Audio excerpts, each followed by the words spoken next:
I never thought doing laundry would blow up my entire life, but that's exactly what happened last Tuesday. The note fell from Everett's jacket pocket as I was checking for loose change, an old habit from my less comfortable days. Just a small piece of paper, but the handwriting wasn't mine, and the words made my stomach drop. Meet me at our usual spot. Don't keep me waiting this time. S. My name is Callie, and until that moment, I thought I had the whole happy family thing figured out. Nice house in the suburbs, successful husband, adorable 3-year-old who thinks dinosaur nuggets are gourmet cuisine. You know, the American dream and all that. I stood there in our pristine laundry room, holding that note like it might bite me. The washer hummed in the background while my mind raced through the past few months. The late meetings. The new cologne. The way Everett's phone always seemed to be face down these days. Mama. Leo's voice snapped me back to reality. Dragon's hungry. I quickly stuffed the note in my pocket. Coming, sweetie. I called back, my voice steadier than I felt. In the living room, Leo was making his favorite stuffed dragon eat his blocks. Where's Daddy? He asked, looking up at me with those big brown eyes, Everett's eyes. Working late again, buddy. The words tasted bitter. Hey, how about we make pizza for dinner? Leo cheered, already forgetting about his father's absence. If only I could do the same. That evening, while Leo was busy creating a masterpiece of cheese and pepperoni, I kept thinking about the note burning a hole in my pocket. S. Who the hell was S? And what was their usual spot? My phone buzzed. Everett. Budget meeting running long. Don't wait up. I stared at the message, my thumb hovering over the keyboard. Part of me wanted to confront him right then, demand answers. But another part, the part that remembered my parents' messy divorce, held back. Mama, pizza's ready. Leo announced proudly, sauce somehow in his hair. I forced a smile. Looks delicious, chef. As I helped Leo clean up after dinner, I made a decision.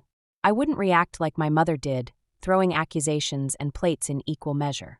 No, if Everett was hiding something, I'd find out exactly what it was first. And then I'd make sure any consequences came on my terms. I tucked the note back into Everett's jacket pocket. Let him think his secret was still safe. For now, the mandatory Sunday dinner at the Langston estate loomed ahead like an approaching storm. I adjusted Leo's bow tie, Eleanor's rule, not mine, while watching Everett fidget with his phone in the car's reflection. 3 days since I found the note, and he still hadn't mentioned anything unusual. Just business as usual, complete with late nights and distracted kisses. Remember, sweetie, best behavior for Grandma Eleanor, I said, smoothing Leo's wild curls. Can I show her my new dinosaur facts? Leo bounced on his toes. Of course you can, darling. Eleanor's voice cut through the evening air as she descended the mansion's front steps. Perfect posture, perfect smile, perfectly disapproving glance at my simple dress. Though perhaps we should work on your interest in more refined topics. Everett kissed his mother's cheek. Mom, he's 3. Let him enjoy dinosaurs. Well, I suppose that's what happens when certain influences. Eleanor's words trailed off as she led Leo inside, leaving the rest of her judgment hanging in the air like expensive perfume. The dining room was its usual museum of wealth. Crystal chandelier, antique silverware, and Harold Langston at the head of the table, buried in his phone. He barely looked up as we entered. The Morrison account giving you trouble, Dad? Everett asked, too casually. Harold's head snapped up. Nothing for you to worry about, son. But I caught the flash of tension between them. Dinner proceeded with Eleanor's usual interrogation, disguised as small talk. And how's the accounting firm, Callie? Still, keeping books. Actually, I said, cutting into my perfectly cooked steak. I just landed the Peterson account. I watched Everett's hand freeze mid-reach for his wine glass. You know, the tech startup that turned down Langston Enterprises last month? Harold's fork clinked against his plate. Peterson? Interesting. Speaking of interesting, Eleanor interjected. Everett, darling, tell us about this new marketing executive everyone's talking about. Sophie, is it? My heart stopped. Everett coughed into his napkin. Sophia, he corrected. She's, revolutionizing our approach to client retention. I'm sure she is, I murmured, watching his face carefully. Mama, can I be done? Leo asked, pushing around his last few peas. Of course, sweetheart. I started to rise, but Eleanor waved me off. I'll take him to see the new koi pond, she said, leading Leo away. Perhaps we can work on his appreciation for something more sophisticated than extinct lizards. As soon as they left, Harold's phone rang. He excused himself, leaving me alone with Everett. The silence stretched between us like a tightrope. So, I said, swirling my wine, Sophia sounds fascinating. Maybe we should have her over for dinner sometime. Everett's face went pale. I don't think that would be appropriate. Why not? I asked innocently. After all, she's revolutionizing things, isn't she? The look he gave me said everything his words didn't. Game on. Being an accountant has its perks, especially when your husband thinks you're too naive to understand corporate finance. I sat in my home office at midnight, staring at the documents I'd accidentally discovered while organizing Everett's desk. The numbers didn't lie, even if everyone else did. $3 million. That's what had quietly disappeared from Langston Enterprises over the past 6 months, hidden behind a maze of fake vendor accounts and inflated marketing budgets. All authorized by Everett's signature, all coinciding with Sophia's arrival at the company. My phone buzzed, a text from Martha, my mother. Everything okay, honey? You've been quiet lately. I started typing I'm fine but deleted it. Lies were becoming too familiar in this house. Instead, I sent, can we have coffee tomorrow? The next morning, I dropped Leo at daycare and headed to Langston Enterprises, using the visitor pass I rarely needed. The lobby was all glass and chrome, matching the cold knot in my stomach. That's when I saw her, Sophia, walking toward the elevator. Tall, elegant, everything Eleanor probably wished I was. Hold the door. I called out, slipping in beside her. She smiled, all perfect teeth and calculated warmth. You must be Callie. Everett's shown me pictures of Leo. He's adorable. Funny, I said, watching the floor numbers climb. He's never mentioned you at home. Her smile flickered. Well, we keep things professional. $3 million worth of professional? The elevator stopped. Sophia's face went blank, then recovered. I'm not sure what you mean. The Morrison account rejection, the inflated marketing budgets, the offshore transfers, it's quite a paper trail. She stepped closer, dropping her voice. You should be careful about making accusations you don't understand. Some things are bigger than your little family drama. The elevator doors opened to her floor. As she stepped out, she turned back. Oh, and Callie? That jacket Everett left at my place last week? Tell him he can pick it up anytime. My hands shook as I rode up to Harold's floor. I had planned to show him the financial records, to expose everything. But Sophia's words echoed in my head. What was really happening here? In Harold's waiting room, his secretary looked up apologetically. Mrs. Langston? Mr. Langston is in a meeting with Everett and the board. They're discussing some urgent financial irregularities. Through the glass walls, I could see Harold's face turning red as he waved papers at Everett. My papers. The ones I'd left on my desk last night. The ones that were missing this morning. My phone buzzed again, another text from my mother. Honey, there's something you need to know about the Langstons. Something that happened years ago. The ground seemed to shift under my feet. This wasn't just about an affair anymore. This was war. The coffee shop felt too bright, too normal for the bomb my mother was about to drop. She stirred her latte, avoiding my eyes in a way that made my stomach clench. Your father didn't want me to tell you this, Martha said, her voice barely above a whisper. But 20 years ago, Harold Langston nearly destroyed our family. I gripped my cup tighter. What do you mean? Remember when Dad got hurt in that warehouse fire? The one that ended his career. She paused, checking her phone. That warehouse belonged to Langston Enterprises. They'd been cutting corners on safety regulations. Your father was supposed to testify, but Harold paid him off. We needed the money for your college fund. The coffee turned bitter in my mouth. Does Everett know? I doubt it. Harold buried it deep. She reached across the table, squeezing my hand. Honey, these people, they don't just make problems disappear. They bury them along with anyone who gets in their way. My phone lit up with a text from Everett. We need to talk. Coming home early. I have to go, I said, standing too quickly. Leo's daycare dash. Callie. Mom's voice stopped me. Whatever you're planning, be careful. These people play by different rules. I barely remembered the drive to Leo's daycare. My mind raced through possibilities, each worse than the last. When I arrived, the director met me at the door, wringing her hands. Mrs. Langston, I'm so sorry, your mother-in-law already picked Leo up. The world tilted sideways. What? Mrs. Eleanor Langston? She said there was a family emergency. I fumbled for my phone, dialing Eleanor's number. Straight to voicemail. Then Everett's. Same thing. My hands shook as I pulled up the tracking app I'd installed on Leo's favorite dinosaur backpack. The signal showed they were heading toward the Langston estate. Another text from Everett. Mom's taking Leo for a few days. We need space to figure things out. The rage that filled me was cold and clear. They thought they could use my son as leverage? Wrong move. I called the one person I knew could help. Dad, remember that favor you said you owed me? I need it now. Frank's voice was steady, just like always. What do you need? Everything you have on the warehouse fire. Every document, every photo, every piece of evidence you kept. I started my car, hand steady now. And Dad, call your old partner at the FBI. The one who investigated Harold back then. Callie, are you sure? Once this starts, dash. They took Leo. My voice cracked. They thought it would make me back down. But they forgot something important. What's that? I'm not just a Langston. I'm a Monroe. And we protect our own. I ended the call and headed toward the Langston estate. They wanted to play hardball? Fine. But they were about to learn that some mothers are more dangerous than corporate sharks. The private investigator's office smelled like stale coffee and secrets. Sarah Chin spread photos across her desk while I tried to steady my trembling hands. Sophia isn't Sophia, she said, tapping one photo. Meet Carla Devereux. She's pulled this con before, 3 times actually. Different names, different companies, same game. The woman in the older photos looked different, darker hair, different style. But those calculating eyes were unmistakable. There's more, Sarah continued, sliding over a folder. She's been meeting with Harold Langston privately. Very privately. My phone buzzed. Eleanor. Leo misses his mother. Perhaps we could discuss terms. I ignored it, focusing on the documents. These bank transfers match the missing $3 million exactly, Sarah finished. But here's the kicker, they're not going to offshore accounts. They're going to shell companies owned by Harold Langston himself. The pieces click together like a nightmare puzzle.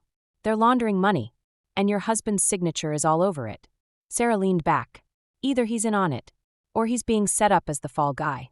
My voice sounded distant to my own ears. Another text from an unknown number. Smart girl. Meet me at the Grove. 1 hour. Come alone. S. Sarah noticed my expression. What is it? A chance to end this. I stood up, gathering the files. But I need one more favor. 30 minutes later, I sat in the Grove's outdoor cafe, wearing the wire Sarah had provided. Sophia, no, Carla, sauntered up, looking like she owned not just the place but the whole world. I have to admit, she said, sliding into the seat across from me, you're not as naive as Everett described. Where's my son? She waved dismissively. Safe with his loving grandmother. The real question is, how much do you know? Enough to destroy everyone. I met her gaze. Including Harold. Something flickered in her eyes. Fear? Be careful. Some truths are better left buried. Like what happened to your last 3 marks. Or should I say, Harold's last 3 marks. She went still. You don't understand what you're dealing with. Actually, I do. Harold's been running this scheme for years. Find a company, install someone like you, embezzle funds, pin it on a patsy. But this time, he chose his own son as the fall guy. I leaned forward. What I don't understand is why. Carla glanced around nervously. Because Everett found out about the warehouse fire. Your father wasn't the only one who got hurt that day. There were others who didn't survive. My blood ran cold. And Harold's solution was to destroy his own son? Better than prison. She stood abruptly. You have 12 hours to disappear with Leo. After that, she left the threat hanging. I watched her leave, my hand steady as I texted Sarah. Got it all? Her response was immediate. Crystal clear. FBI's ready when you are. I took a deep breath, dialing Eleanor's number. Time to get my son back, and make the Langstons learn what real family loyalty looks like. Harold Langston's retirement party filled the grand ballroom with fake smiles and expensive champagne. I stood in the shadows, watching Eleanor fuss over Leo's bow tie while Everett chatted with board members, both of them playing their parts perfectly. The USB drive in my clutch felt like it weighed 1,000 pounds. Quite the turnout. Carla appeared beside me, champagne in hand. Shame it's all about to fall apart. Where are the files? I kept my voice steady. Safe. Unlike your son if you go through with this. She smiled at a passing guest. Harold's already arranged for Leo's trust fund. Generous enough to ensure a very comfortable life, far away from here. My phone vibrated, Sarah's signal that the FBI was in position. One word from me would bring them in. But Leo was still too close to Eleanor, and Everett was watching us both. I moved toward the stage where Harold was preparing his speech, but Carla grabbed my arm. Think carefully, Callie. Some families are better left broken than destroyed. Like the families from the warehouse fire? I pulled away. How many children lost parents that day? Something flickered in her eyes. You don't understand, Dash.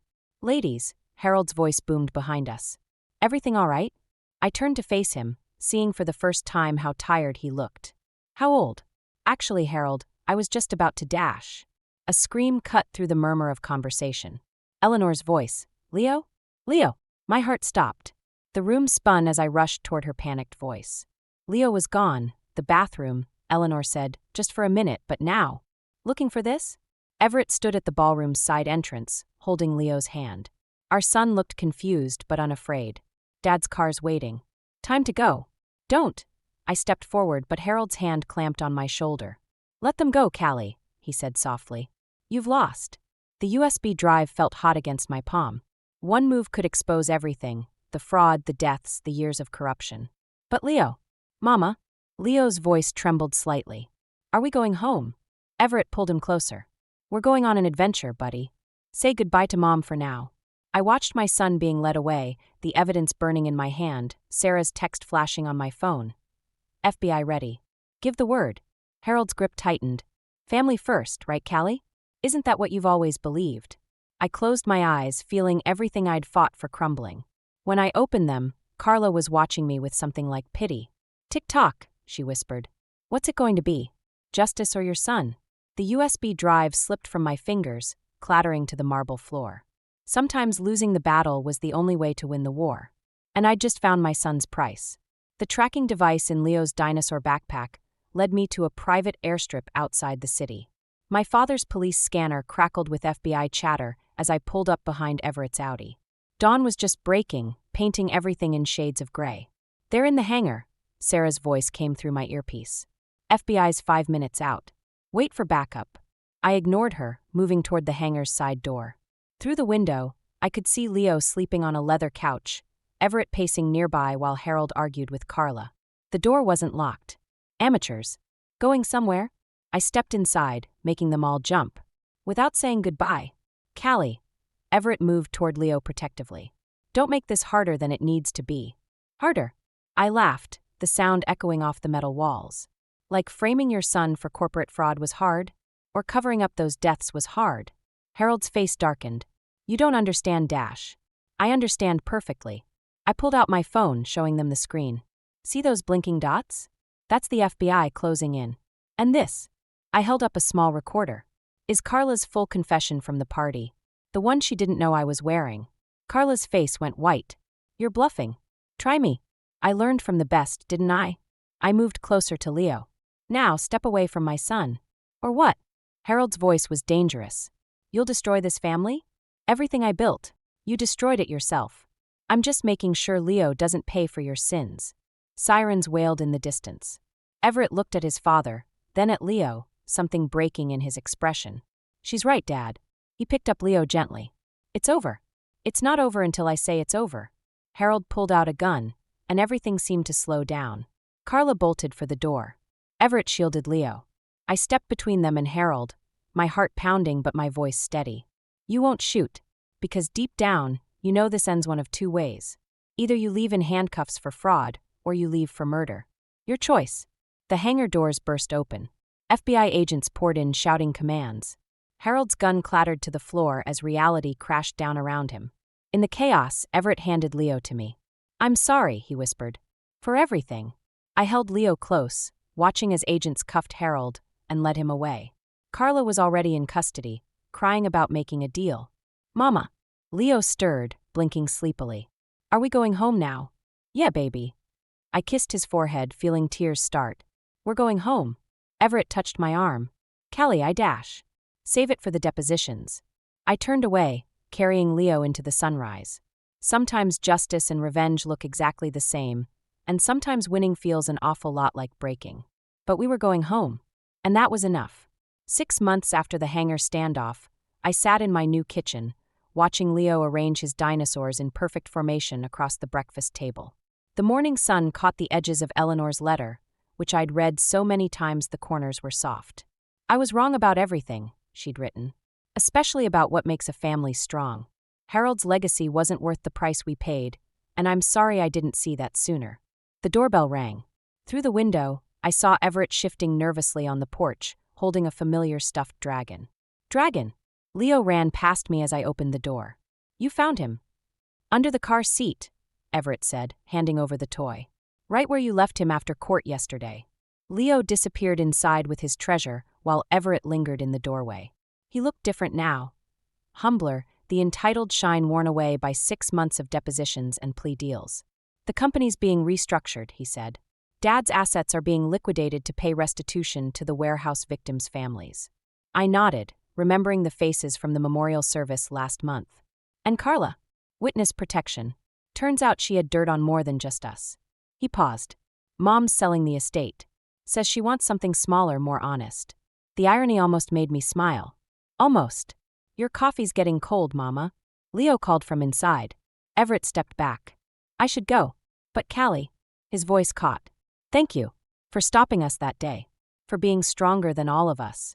I watched him walk away, thinking about strength and weakness, about how revenge and redemption sometimes wear the same face. Inside, Leo had given all his dinosaurs coffee cups, mimicking our morning routine. Mama, can T-Rex have sugar in his coffee? Just 1 spoon, I said, sitting beside him. My phone buzzed with a text from Sarah. Carla spotted in Miami. Want me to track her?